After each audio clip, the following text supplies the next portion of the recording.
सबको जय मसीह की, परमेश्वर के नाम की महिमा हो। आज हम देखेंगे भजन संहिता उसका 11वां अध्याय और इसका शीर्षक है परमेश्वर पर भरोसा। मेरा भरोसा परमेश्वर पर है। तुम कैसे मेरे प्राण से कह सकते हो, पक्षी के समान अपने पहाड़ पर जा उड़। तो यहाँ पर परमेश्वर के प्रति अपना भरोसा जो है लेखक जताते हैं और वो कहता है कि जो लोग मुझे फोन कर करके धमकी देते रहते हैं, हमेशा डराते रहते, धमकाते रहते हैं, वो आदमी कहाँ से वो अधिकार लिया है जिससे कि मेरा प्राण जाए। क्योंकि मेरे प्राणों का रक्षक, मेरे प्राणों का बचाने वाला तो परमेश्वर यहोवा है। जब यहोवा मेरा परमेश्वर है, वो मेरा दृढ़ गढ़ है, वो मेरे प्राणों को बचाने वाला है, तो कौन ऐसा इंसान है, चाहे वो अपने आप को कितना भी पावरफुल समझता हो, कैसे मेरे प्राणों का नाश कर सकता है। दूसरी आयत में लिखा, क्योंकि देखो दुष्ट अपने धनुष चढ़ाते हैं और अपने तीर धनुष की डोर पर रखते हैं कि सीधे मन वालों पर अंधेरे में तीर चलाए। और यहाँ पर लेकर कहते हैं कि जो पापी किस्म के, दुष्ट किस्म के, जो जलील किस्म के, जाहिल किस्म के लोग होते हैं, वो हमेशा इसी चक्कर में रहते हैं कि अपने धनुष के ऊपर तीर चढ़ाए रखें और बिल्कुल रेडी रहे। और जैसे ही एक अच्छा इंसान है, शरीफ आदमी उनके रास्ते में से गुजरे, वो घात लगाकर तुरंत हमला करके उसको नष्ट कर डाले। यदि नींव ढा दी जाए तो धर्मी क्या कर सकता है। तो यहाँ पर लेकर बताते हैं कि यदि नींव ही ढा दी जाए किसी बिल्डिंग की और इसके नीचे कोई हो तो फिर वो क्या कर सकता है, क्या उपाय है। क्योंकि वो अचानक से कितनी फुर्ती कर सकता है एक इंसान। परमेश्वर अपने पवित्र भवन में है, परमेश्वर का सिंहासन स्वर्ग में है, उसकी आंखें मनुष्य की संतान को निरंतर देखती रहती है और उसकी पलकें उनको जांचती है। लेखक बताते हैं कि परमेश्वर अपने भवन में है, अपने सिंहासन पर है, स्वर्ग में है। कहने का मतलब वो यहाँ से बहुत दूर है, लेकिन उसकी आंखें निरंतर धर्मी व्यक्तियों पर लगी रहती है, उनके कार्यों पर लगी रहती है। अब आप और मैं सोच सकते हैं इतनी दूर है तो कैसे देखता परमेश्वर। देखो सूरज हमसे कितनी दूर है, चांद हमसे कितनी दूर है, लेकिन उसको भी हम देख नहीं पाते हैं। यहोवा धर्मी को परखता है, परंतु वह उनसे जो दुष्ट है और उपद्रव से प्रीति रखते हैं अपनी आत्मा में गणना करता है। तो यहाँ पर बताया गया है कि यहोवा है वो धर्मी आदमी की कई बार परीक्षा लेता है, उसको जांचता है, उसको परखता है, लेकिन जो दुष्ट आदमी है, जो पापी है, उसको अपनी आत्मा में गणना करता है। दुष्ट आदमी को बिल्कुल भी यहोवा परमेश्वर है वो पसंद नहीं कर सके हैं। हो सकता है कि अच्छा आदमी हो तो उसकी छोटी मोटी परमेश्वर परीक्षा ले, लेकिन जो दुष्ट और पापी आदमी है उनसे परमेश्वर गणना करता है।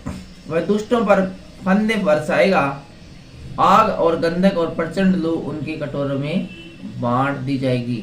तो यहाँ पर बताते हैं कि किस प्रकार से दुष्टों का अंत किया जाएगा।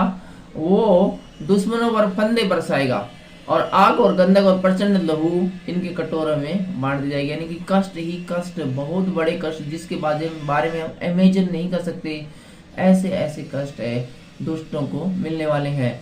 क्योंकि यहोवा धर्मी है, वह धर्म ही के कामों से प्रसन्न होता है, धर्मी जन उसका दर्शन पाएंगे। 7वीं आयत और इस अध्याय की अंतिम आयत बड़ी ही गौर फरमाने वाली है। यहाँ पर धर्मी शब्द का 3 बार इस्तेमाल किया गया है। पहली बार क्योंकि यहोवा धर्मी है, दूसरी बार वह धर्म ही के कामों से प्रसन्न होता है, और तीसरी बार धर्मी जन उसका दर्शन पाएंगे। कहने का मतलब धार्मिकता है वो परमेश्वर को पाने के लिए एक बड़ा सोर्स है, बड़ा रिसोर्स है। क्योंकि यहोवा है वो खुद धर्मी है और वह धर्म के काम कोई करता है उससे प्रसन्न होता है, और धर्मी जन ही उसका दर्शन पाएंगे।